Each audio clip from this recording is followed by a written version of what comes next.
Encantado de conocerte y tenerte en Acracia Nova, en el núcleo confederal de la CNTIT de Nafarroa. Bienvenido seas. Y bien hallado Gracias. también, ¿eh? Eso sobre todo. Eh, Creo que a nivel universitario te estás licenciado en Historia, ¿no?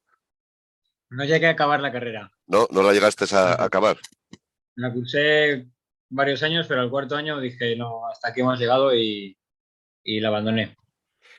Debido a que no te entraban excesivamente las clases, lo que te estaban impartiendo, la manera que te lo impartían, porque algo dentro de ti ya empezaba a vibrar y dijiste, hasta aquí llego y no continúo, por ahí van los tiros, ¿o qué? Y sí, por ahí van los tiros, pues por el propio funcionamiento de la universidad, que al final es, yo que sé, había un lema de las juventudes libertarias de los 90 que decía que el sistema de enseñanza es la enseñanza del sistema, ¿no? Al final es que básicamente es eso. Yo estudiaba en historia en la Complutense y tenía un mogollón de profesores pues que básicamente lo que hacían era ser correas de transmisión de valores dominantes. Yo me veía que perdía completamente el tiempo, que quería investigar otras cosas, que me enseñaban a ser un buen historiador y yo qué sé, yo lo veía completamente como dogmatismo pintado de libre pensamiento, ¿no? Y cosas de ese tipo. Y aparte yo quería utilizar ese tiempo para hacer la investigación que finalmente dio origen a Invertidos en Rompepatrias. De hecho, automáticamente dejé la investigación en marzo de 2012 y en junio me trasladé a Barcelona, donde estuve un año de 8 a 8 metido en archivos. O sea, gracias a dejar la carrera pude estar ahí haciendo el grueso, ¿no? Haciendo lo que luego me ha servido mayoritariamente para escribir el libro. O sea que fuiste directamente a la base, ¿no? Estás rodeado de libros y concretamente lo que te gustaba, ¿no? Para iniciar. ¿Y cómo es que... Sí, Perdón, ¿qué ibas a decir? no era, simplemente te doy la razón. Y eso fue más o menos el inicio, ¿no? La mecha que enciende el camino, se podría decir, de invertidos en rompepatrias, marxismo, anarquismo, vaya mezcla también, y desobediencia sexual y de género en el Estado español, que va ni más ni menos desde 1868, poquito antes, ¿no?, de la Primera República Española, ¿no? ¿Eh? Sí, sí, Hasta antes de la 1900, revolución. hasta 1982, donde entra la segunda, ¿no?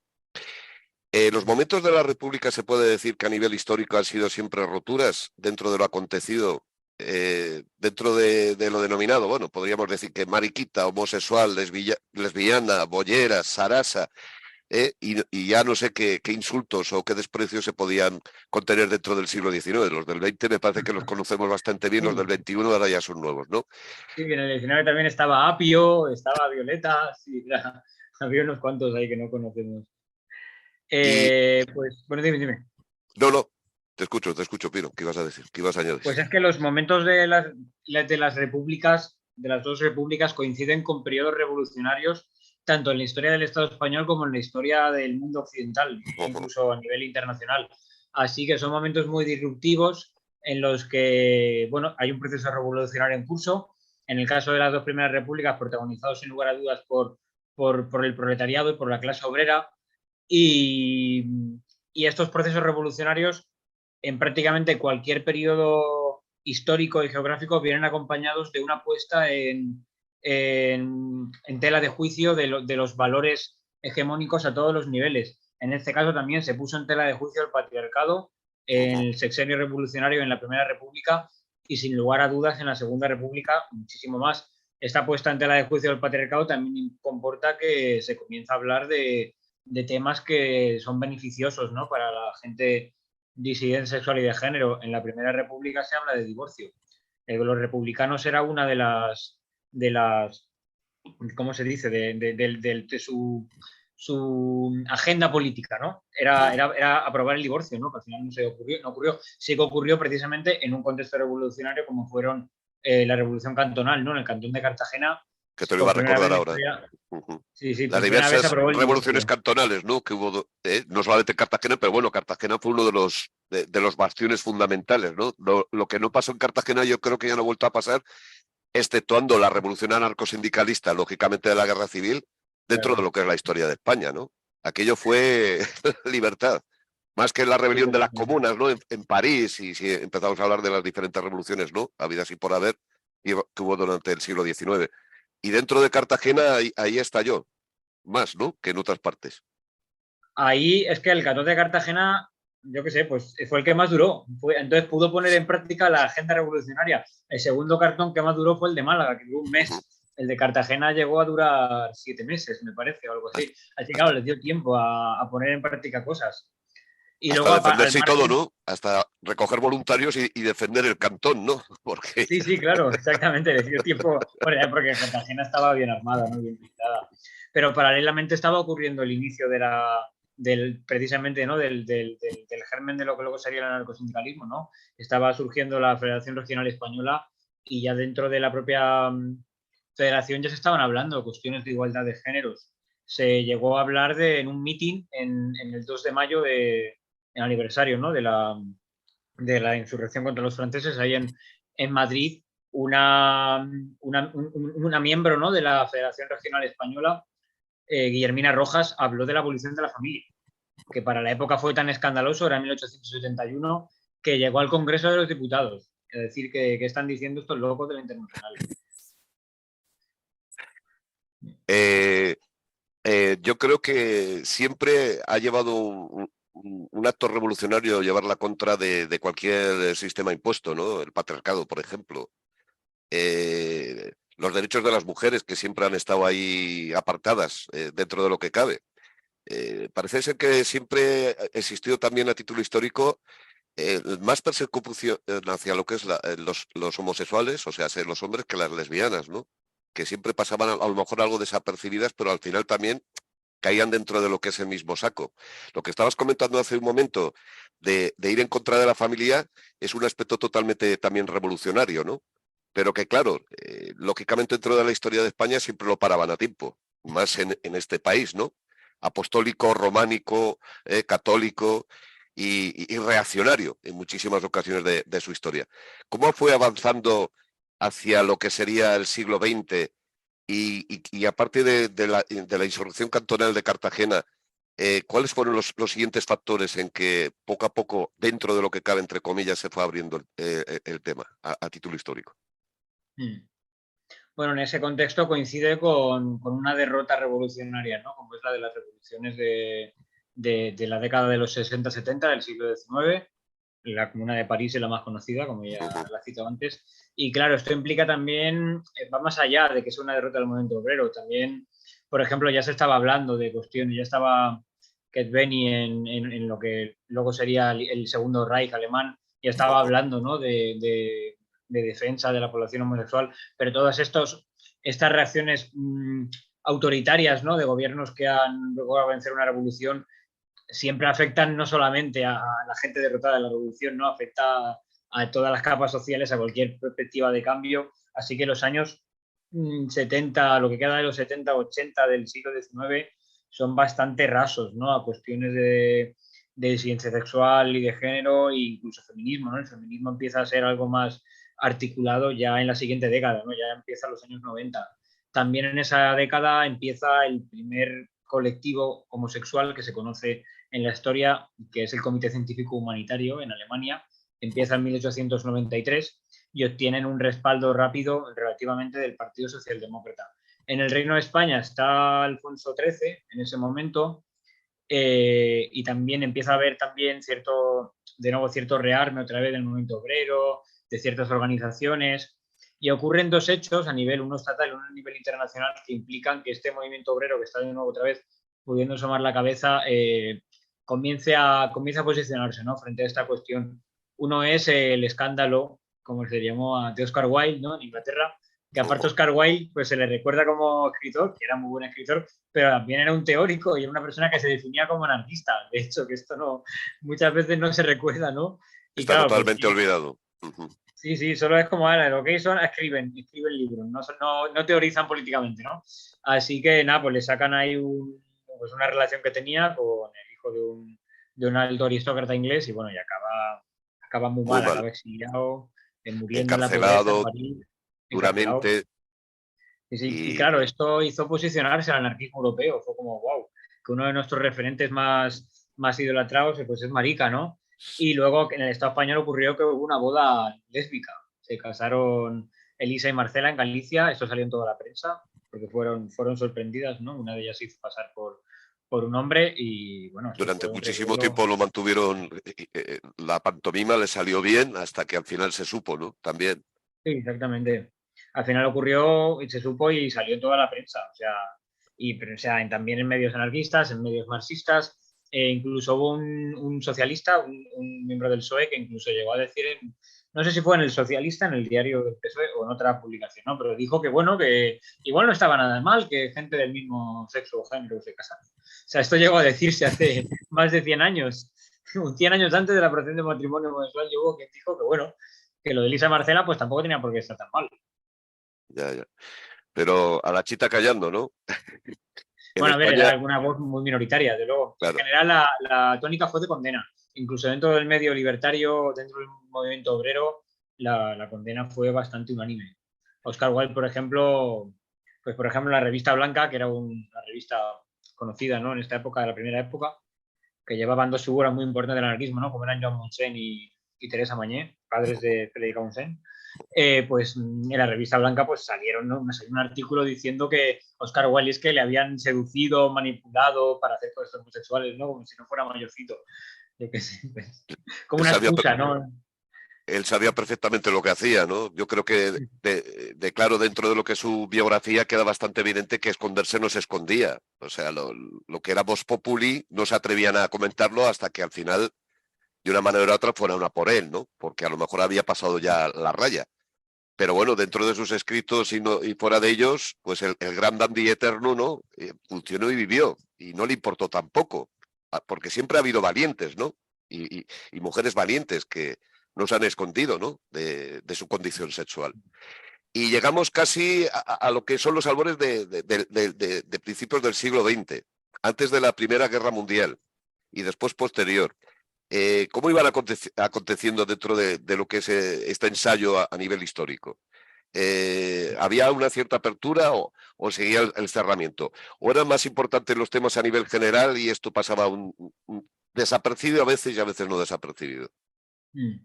O sea, cuando se puede notar en la historiografía una apertura generalizada, entre muchas comillas, es ya con la Segunda República. Ujú. Coincide que muchas figuras que se están gestando en esta época, ¿no? En los años 10 de los años 20, muchas figuras públicas son abiertamente o relativamente abiertamente homosexuales. Por ejemplo, Antonio de Oños y Vinén, o sea, gente del mundo literario, por ejemplo, o Luis Cernuda, el poeta, Pues, o Álvaro Retana, el literato, o sea, de narrativa sobre todo, o sea, empezaba a haber cierta visibilidad, ¿no? El naturismo también jugó un papel muy importante. El naturismo empieza a tener un calado a muy finales del siglo XIX en el Reino de España y poco a poco empieza a tener bastante más presencia, sobre todo en el País Valenciano y en Cataluña. Pero ahí ya teníamos naturistas en prácticamente todo el territorio de la península ibérica, incluyendo Francia, incluyendo Portugal. El naturismo fue un fenómeno impresionante en la época. Pues el tema de abogar por una vuelta a la naturaleza, por una moral sexual diferente, ¿no? Al abierta, margen de la norma. Perdón? abierta, conocerse Claro. los cuerpos, el no esconderlos, y Bien, además la desnudez. algo que tiene que ver directamente con el anarcosindicalismo también español. El Claro, es que naturismo se mezcló de historia. muy armónicamente porque una parte del anarquismo defendía valores muy parecidos o de cara a articular la sociedad, ¿no? La sociedad anarquista que buscaban, el naturismo encajaba muy bien, ¿no? Con esa utopía que tenían. Así que hubo una simbiosis bastante importante que sobre todo culminó en los años de la dictadura de Primo de Rivera, en gran parte debido a que la CNT no pudo hacer actividad sindical y como forma de propagar el anarquismo, el naturismo se vio como una posibilidad, ¿no? Entonces hubo mucha gente que estaba más dedicada a reforzar los sindicatos obreros Luchar contra el que derivó sus pistolerismo que fuerzas, veía en Barcelona también, ¿sabes? claro, Por parte de claro, la patronal justo, y todos los justo después acontecimientos. de esto, sí. Claro. Entonces, derivado en sus fuerzas al naturismo, ¿no? Quien compartía estas ideas, porque no todo el mundo las compartía. Sí que en los años 10, por ejemplo, la primera década del siglo XX, sí que vemos algunos retazos muy específicos, ¿no? Lo único que se me viene ahora mismo a la cabeza es en la semana trágica la semana revolucionaria de julio de 1909 de Barcelona, en la que hubo una participación en la zona del barrio chino y de lo que ahora se conoce como Poble Sec, que en Barcelona, ¿no? Que sí que hubo participación de travestis y de prostitutas y de maricas que estaban por esa zona. Por ahí estaba el pequeño Molino Rojo, por ejemplo, y otros locales de ambiente. Sí que participaron en los disturbios. Incluso uno de las, ¿cómo se llaman? De estas penales, de los tribunales militares, de los procesos militares, ¿no? Que se abrieron contra partícipes de la semana trágica, fue contra una prostituta, por ejemplo. Los Así que cabarets, sí que... los cabarets que había también que Sí, existían, sí, ¿no? exactamente. Había muchísimos, además, en esa época. Y se amplió el número ya con la República, ya incluso antes de la República, ya empezó a haber bares específicamente de ambiente travesti homosexual, más bien masculino. También había lesbianas, pero principalmente travestis y gays masculinos. En aquella época también, te hago un apunte, existía un círculo que lo formaban Carmen de Burgos, Irene Pollock, Carmen Conde, Matilde Ras, Elena Fortún, Victoria Kent, un largo etcétera, ¿no? En esa década de los 20, que de una manera importante a nivel intelectual estaban abriendo camino también para las mujeres, ¿no? Dentro del movimiento. Sí, bueno, sí que en efecto así es, pero sí que había una disputa interna, ¿no? Dentro del movimiento obrero sobre si apoyar eso que se llamaba feminismo, que era más percibido como más cercano a la burguesía. Sí que es cierto que el movimiento feminista del Reino de España, al contrario que en otros lados, sí que tuvo más escarceos con políticas más conservadoras, con políticas más cristianas, Más por ejemplo, liberales. sí, más liberales. El feminismo obrero tardó bastante más tiempo en surgir aquí, tuvo uno de sus apogeos y no se llamaba feminismo porque rechazaban ese nombre en ese momento. Luego ya en los 70 organizaciones herederas de estas organizaciones ya no rechazan el feminismo, ¿no? Ya es otra época, pero hasta ya el inicio de la guerra civil con la asociación de mujeres, ahí no me acuerdo el nombre ahora, una que estaba relativamente vinculada al Partido Comunista o el secretariado femenino del Partido Obrero de Unificación Marxista o Mujeres Libres, sí que ya empezó a haber una política ya más seriamente tomada sobre temas de género, ¿no? Y movimiento obrero. Y sí que estas personas, aparte, yo creo que también debido a el círculo que has comentado, ¿no? Mayoritariamente, y yo creo que debido a esta cercanía, ¿no? Que tuvo el feminismo, digamos, hegemónico, que eso no quiere decir, o sea, había gente, por ejemplo, Soledad Gustavo, Teresa Mañé, ¿no? Por ejemplo, que le he citado antes, sí que apoyaba el feminismo, sí que apoyaba que había que reivindicar la palabra feminista. O sea, ella sí que lo consideraba, era una de las principales precursoras en esa época del amor libre, también en parte de las ideas naturistas, humanistas, pero bueno, que en general sí que la palabra feminista sí que se la quedó sobre todo gente de cierto carisma conservador y de cierta clase más alta que media o baja. Y precisamente Carmen de Burgos, por ejemplo, es una persona de la que he recolectado declaraciones muy homófobas viniendo de ella, y Victoria Kent precisamente fue una de las redactoras del Código Penal de 1932. Ella era jurista, abogada, se dedicaba a algo así, era diputada también en Cortes del Partido Republicano Radical Socialista Y el por ejemplo, mejoramiento en este código... del sistema carcelario en España también, ¿no? Sí, exactamente, ya empezó las primeras cárceles, ¿no? Bueno, también entre La actual comillas, cárcel pero bueno. Victoria Kent. ¿Cómo? Que entre comillas también, pero bueno, algo hicieron, ¿no? Sí, hicieron alguna cosa, relativamente hicieron, pero bueno, algunas de las cárceles que se abrieron, yo que sé, inauguradas por Victoria Kent, luego acabaron siendo cárceles de la época de Franco, ¿no? Para presos Ya, de ya. la República y tal. Bueno, cosas que pasan a veces. Pero bueno, por ejemplo, Victoria Kent es una de las redactoras del Código Penal de la República que sí que elimina, bueno, eso es un poco largo de explicar y es entrar ya en la historia del derecho, pero bueno, la cuestión es que la homosexualidad no estaba penalizada. O sea, una vez se quita la penalización de tribunales especiales, como por ejemplo el de la Inquisición, en 1808 la quita Napoleón, la homosexualidad no se penalizaba como homosexualidad, se penalizaban los actos. O sea, esto quiere decir que si el mismo acto, que básicamente lo penalizado era lo que no implicaba, ¿cómo se dice?, generar nuevos humanos, ¿no? No implicaba procreación, lo cometiera un chico con un chico, una chica con un chico, una chica con una chica, estaba penalizado igualmente bajo la misma condena.